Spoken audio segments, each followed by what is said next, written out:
para forçar o Iraque a retirar do Kuwait. Períodos de céu muito nublado nas regiões do centro e sul, pouco nublado no norte, vento fraco e temperaturas à volta dos 12 graus. Boa tarde, este é o primeiro jornal do Canal 2 da RTP. A coligação internacional que defende a aplicação das resoluções das Nações Unidas. Daí a necessidade de uma decisão urgente dos 12. Além deste tema de franca atualidade, a crise do Golfo, os aliados iniciaram nesta reunião do Conselho do Atlântico uma discussão sobre o futuro da NATO. Nova cansação de segurança, com um raio de ação mais alargado, é a proposta americana que parece recolher o apoio maioritário entre os 16. Alguns países europeus, como a França, a Espanha e a Itália, não parecem todavia preparados para aceitar o empenhamento da aliança para lá do estabelecido no Tratado de Washington, isto é, no território definido pelas fronteiras dos países membros e pelo Atlântico Norte. Por outro lado, começou a estudar-se a formação de um verdadeiro pilar europeu de segurança, tendo por base a União Europeia Ocidental, a Comunidade Europeia e a própria NATO. Os americanos, pela voz do seu secretário de Estado, apoiam a ideia na condição dela preservar a Aliança Atlântica como centro da tomada de decisões. O mesmo é dizer que se preserva a solidariedade transatlântica de tal forma que a Europa não se divida e os Estados Unidos. O secretário de Estado norte-americano James Baker também esteve presente nesta reunião da NATO, tendo conseguido consenso junto dos países membros quanto a uma intervenção da NATO no conflito do Golfo. No final das conversações, Baker declarou-se satisfeito e reafirmou a sua disposição de se deslocar a Bagdá até dia 3 de janeiro. Yes, we support all diplomatic efforts to try and resolve this crisis peacefully and politically. And we are very heartened by the uniform message which has been going out for all these over 4 months from the international community to Iraq with respect to its aggression in Kuwait. Are you not afraid, sir, that such talks may convince Iraq that there is a division between the United States and its allies? Those kinds of talks will not lead Iraq to think there's a division when the message continues to be the same message that it has been for over 4 months. Is there any news about your meeting, sir? No. Nos Estados Unidos, o presidente Bush afirmou que não cederá um palmo de terreno ao Iraque. Bush avisou Saddam de que deveria analisar bem o dispositivo militar multinacional que se encontra no Golfo e concluir que não lhe resta outra alternativa senão retirar rapidamente as suas tropas do Kuwait. As declarações do presidente norte-americano seguiram-se a uma reunião com os embaixadores dos países que apoiam esta exigência. What you see here is living proof that the international coalition arrayed against Saddam's aggression remains deep and wide. We're talking now about some 28 countries that have committed their forces of one kind or another to this extraordinarily historic effort. He ought to look at the movement of force, and he ought to draw the conclusion that he ought to get out without concession. They're not in a threatening mode. I don't think any of us are. We're in a determined mode.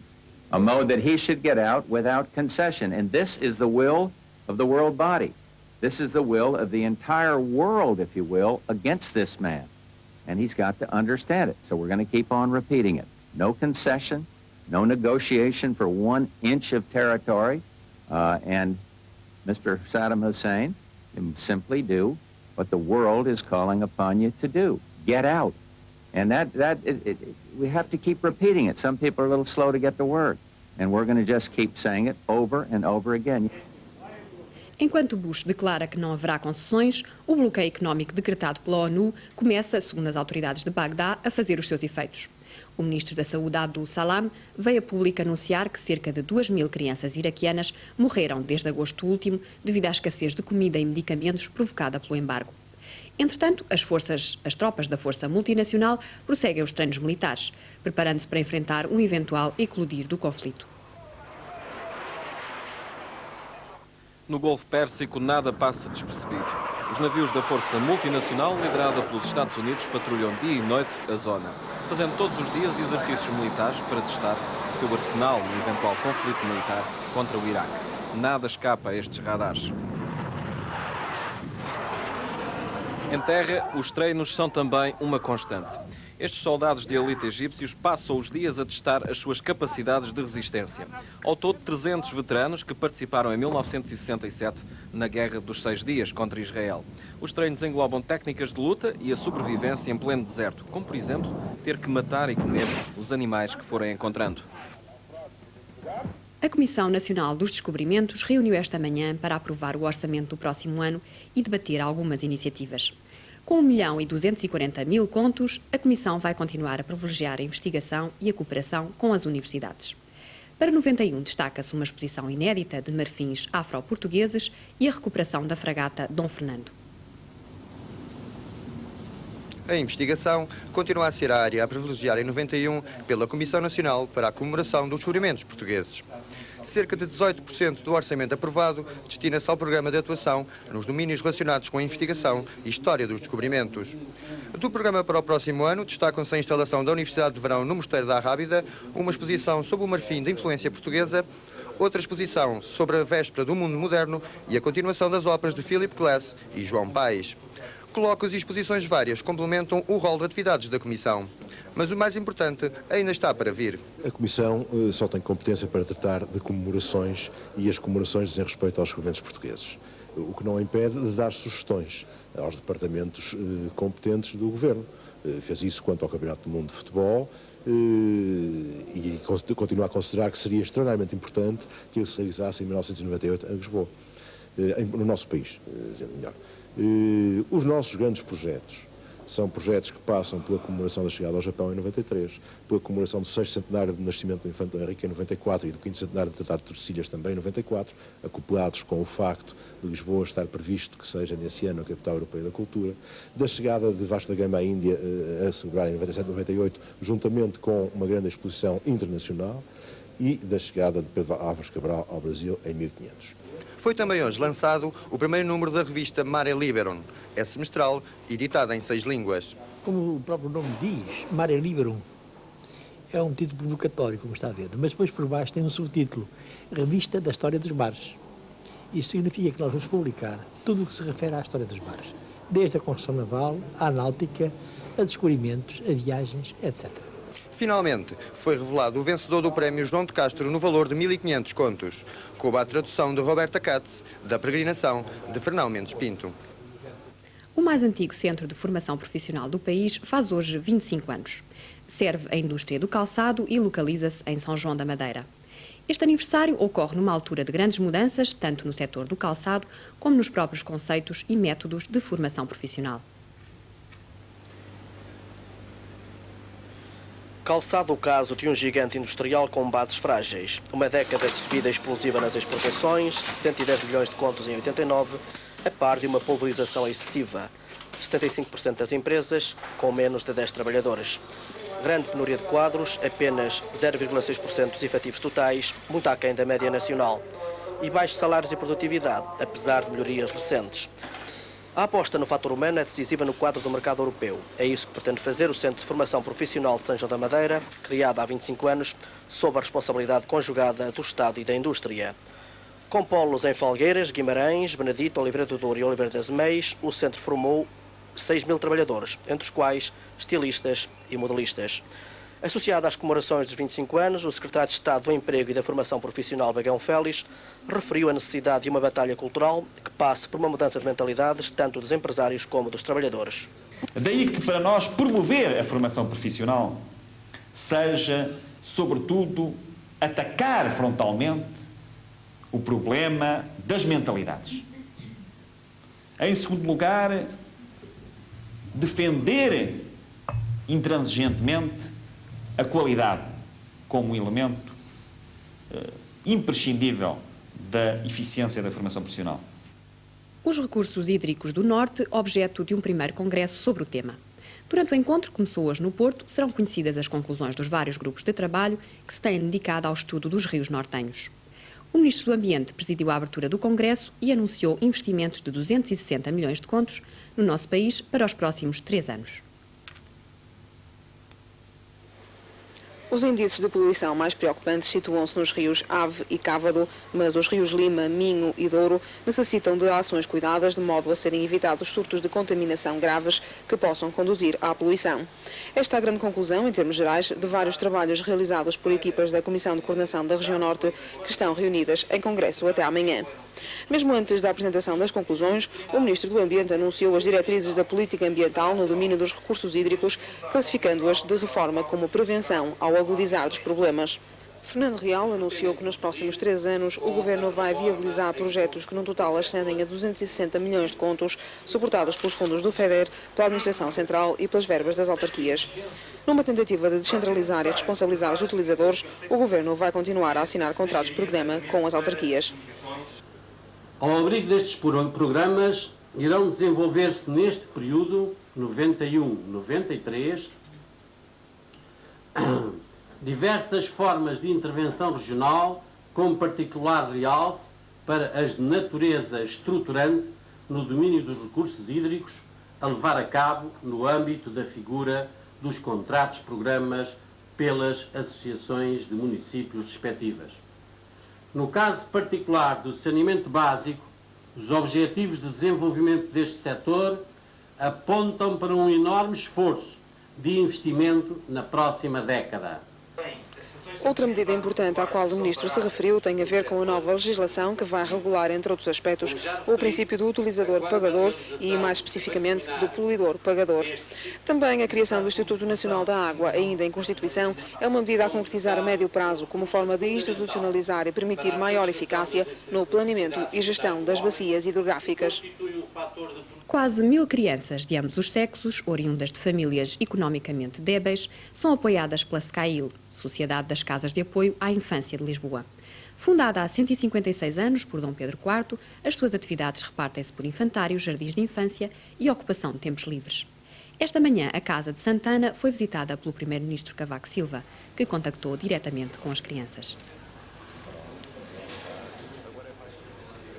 A Casa de Santana é uma das 7 pertencentes à Sociedade das Casas de Apoio à Infância de Lisboa. Foi aí que esta manhã o Primeiro-Ministro se deslocou numa visita de trabalho a fim de inteirar-se da ação que aquela sociedade desenvolve há já 156 anos. Cavaco Silva percorreu instalações, dialogou com as crianças e deixou bem marcada a sua visita na tela dos pequenos pintores. A solidariedade social prestada a todas as crianças de todos os estratos foi assim também manifestada pelo Primeiro-Ministro, que em troca recebeu um presente de Natal. Depois de tomar conhecimento da atividade da Casa, Cavaco Silva reafirmou o seu interesse por uma obra que visa preparar os homens do amanhã. De facto, não podia deixar de suscitar um grande interesse ao Governo e ao Primeiro-Ministro em particular conhecer uma instituição com tão grandes tradições e que como obra, de acordo com as informações que me eram fornecidas, a todos os títulos, louvável. São cerca de 1000 crianças dos 12 meses aos 12 anos que estão a cargo de 128 colaboradores especialmente preparados para a tarefa. A SCAIL recebe apoio da Segurança Social e Misericórdia de Lisboa, mas Cavaco Silva prometeu também, na medida do possível, apoiar esta instituição. Final da Taça dos Campeões Europeus de Futebol, reeditada 3 anos depois nos quartos de final.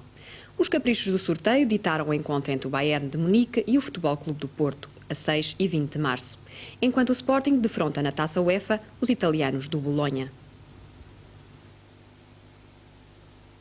Futebol Clube do Porto e Bayern de Munique voltam a jogar de novo na Taça dos Campeões Europeus de Futebol. O sorteio, realizado hoje em Zurique, determinou ainda os seguintes jogos.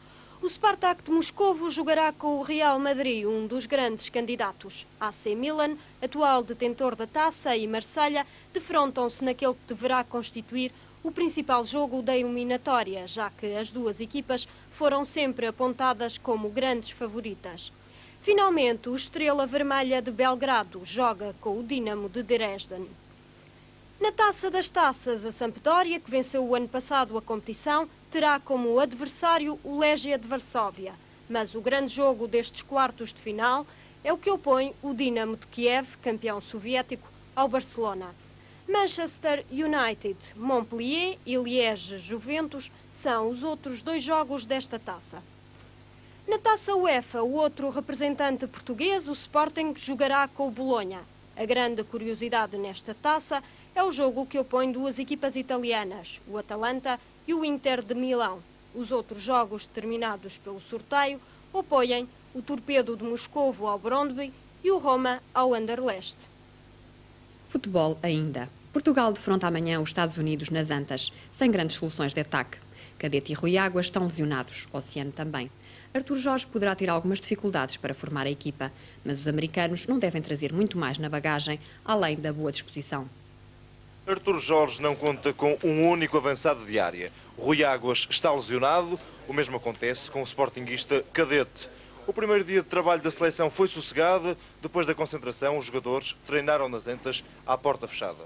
Um preparo ligeiro que não pudemos filmar. Uma hora de espera e finalmente surgiu Artur Jorge, falou do jogo com os Estados Unidos e também da preparação da equipa.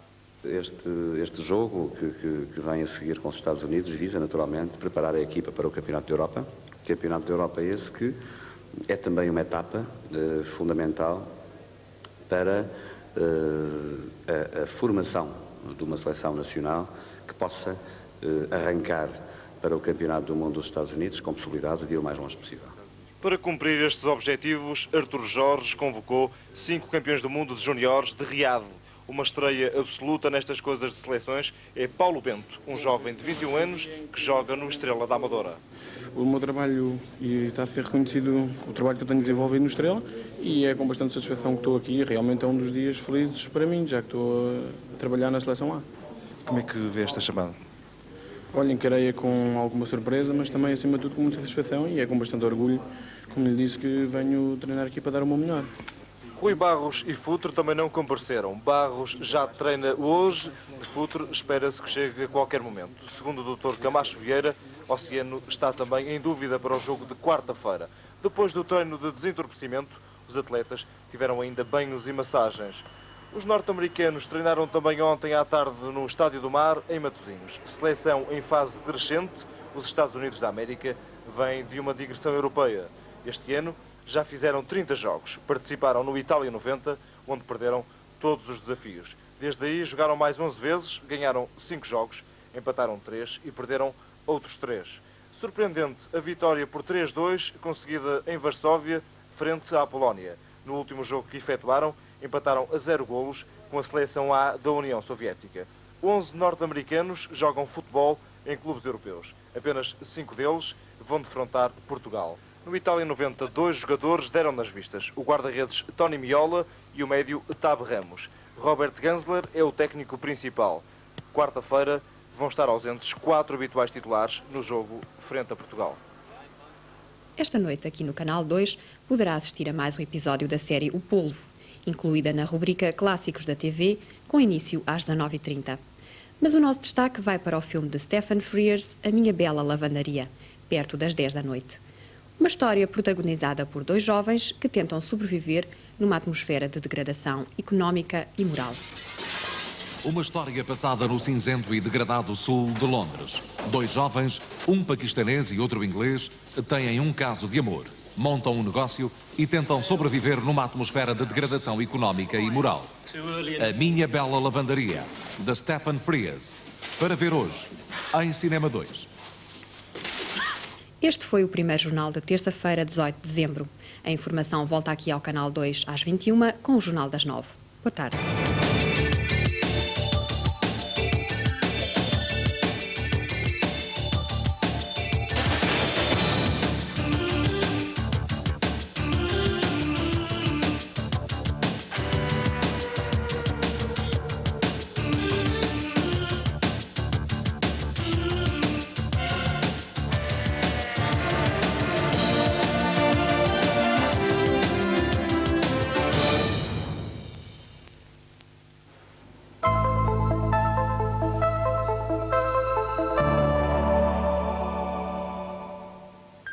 Graus no Funchal, 12 em Ponta Delgada e Faro foram as máximas registadas às 9 da manhã. Beja e Lisboa estavam com 8, Évora, Coimbra e Porto com 7, Viana do Castelo, Castelo Branco e Porto Alegre com 6, Bragança, Vila Real e Penhas Douradas, 0 graus. A previsão para o continente em todo o território é de céu geralmente muito nublado, vento geralmente fraco e períodos de chuva pouco frequentes. O mar é encrespado. Porto e Lisboa devem atingir os 12 graus e Faro, 14. No grupo ocidental do arquipélago dos Açores, esperam-se período de céu muito nublado e vento moderado a forte de leste. O mesmo para os grupos central e oriental, onde o vento será moderado a forte de nordeste. O mar é cavado, com ondulação de norte com 3 metros. Na Madeira, o céu vai estar também geralmente muito nublado, vento norte moderado, por vezes forte. O mar é de pequena vaga a cavado na costa norte e encrespado na costa sul. No Funchal, além dos períodos de céu muito nublado e vento fraco, há a possibilidade de aguaceiros fracos. A temperatura máxima prevista é de 20 graus. Esta foi mais uma informação do Instituto Nacional de Meteorologia e Geofísica. Boa tarde. Às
21h30, esta noite, no Canal 2.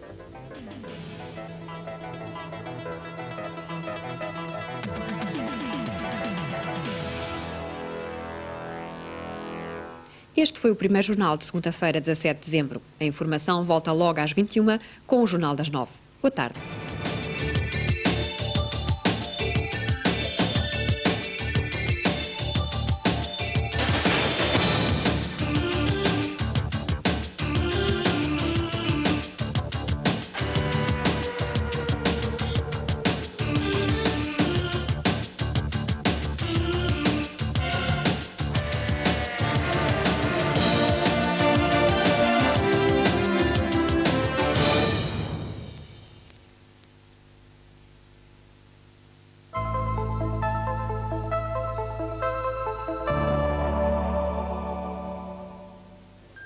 Funchal e Ponta Delgada foram as duas cidades onde se registaram as temperaturas mais elevadas, 15 e 12 graus. No continente, Faro estava com 11, Lisboa, Évora, Beja e Porto Alegre não foram além dos 6. Coimbra com 5, Porto 4, Castelo Branco 2 e 3 graus negativos em Vila Real foi a mínima registada. Para todo o território do continente prevê-se céu pouco nublado e vento sueste geralmente fraco, mar de pequena vaga. Nas regiões do centro, período de céu muito nublado e vento fraco. No sul, vento moderado de leste e aguaceiros. Na costa ocidental e na costa sul, o mar é de pequena vaga. As temperaturas máximas previstas para hoje são de 13 para o Porto, 12 para Lisboa e 14 em Faro. Para os Açores, céu geralmente muito nublado, vento nordeste moderado por vezes forte e aguaceiros fracos. Mar cavado a grosso. No grupo central, céu geralmente muito nublado e vento norte moderado. Aguaceiros fracos. No grupo oriental, céu geralmente muito nublado, com vento norte moderado, por vezes forte. Aguaceiros fracos durante a noite. O estado do mar é cavado a grosso. A temperatura prevista para Ponta Delgada é de 16 graus. Na Madeira, o céu terá períodos de muito nublado, vento norte moderado, por vezes forte, com aguaceiros. O mar será cavado na costa norte e encrespado na costa sul. No Funchal, espera-se o céu muito nublado e o vento fraco. Aguaceiros também. 20 graus é a temperatura máxima prevista para o Funchal. Esta foi mais uma informação do Instituto Nacional de Meteorologia e Geofísica. Boa tarde.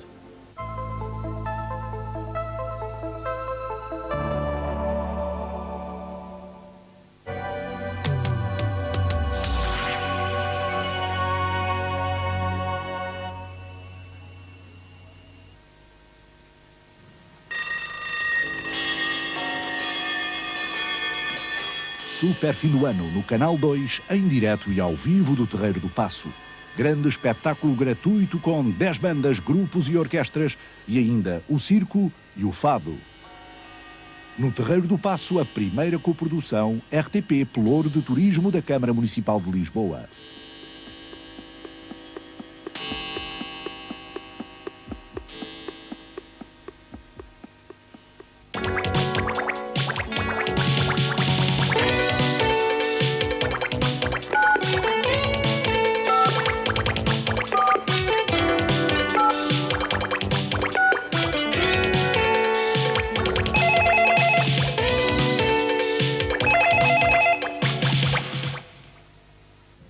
Olá, meus amigos, boa tarde, bem-vindos ao Agora Escolha, neste início de semana, dia 17 de dezembro de 1990.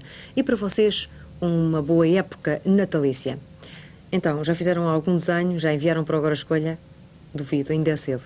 Pois, para quem não saiba, nós já há cerca de 2 dias iniciamos aqui um passatempo de desenho e vocês poderão enviar as vossas ideias, os vossos desenhos até o dia 31 de dezembro. O tema deste passatempo tem que ser o Agora Escolha, obrigatoriamente, portanto o desenho tem a ver qualquer coisa com o Agora Escolha. Terão que fazer os vossos desenhos em folhas A3 ou A4. A3 ou A4, também serão desclassificados todos os desenhos que não venham neste tipo de folhas.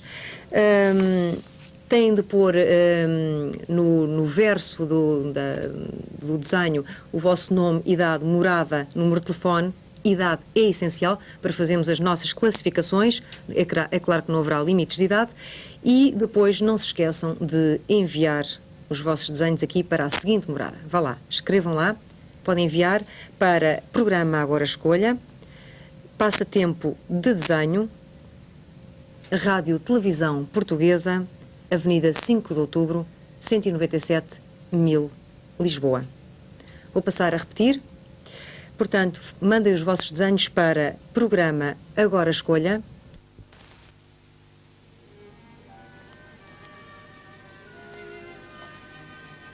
Chegamos assim ao final deste nosso serão. Queremos dizer-lhe como será toda a nossa programação de sábado. Assim, voltamos às 9 com o espaço Juventude e Família. 12h05, Histórias da Ópera. Depois às 13, as primeiras notícias. Às 13h10, 8 e basta. 14 horas, Caixa Alta. 14h55, os espetaculares recordes do Guinness. Às 15h15, a série Crime de Isela. Às 16h05, em sessão da tarde, o filme Coração Impaciente. 17h55, Viva a Música. E às 18h45, O Mar e a Terra. Segue-se o Sete Folhas às 19h15, a programação para a semana. E às 19h45, o Totoloto. 20, o Jornal de Sábado, seguida a informação sobre o estado do tempo. Depois, descobrir os descobrimentos. E para o início de serão, às 21h30, uma estreia, a série O Drama de Cláudia. 22h45, Pisca Pisca e, finalmente, a partir das 23h50, em Cinema da Meia-Noite, Cidade em Pânico.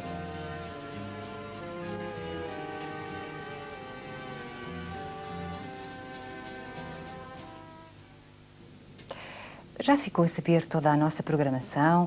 Resta agora desejar-lhe a continuação de uma noite bem descansada, um bom início de fim de semana. Boa noite.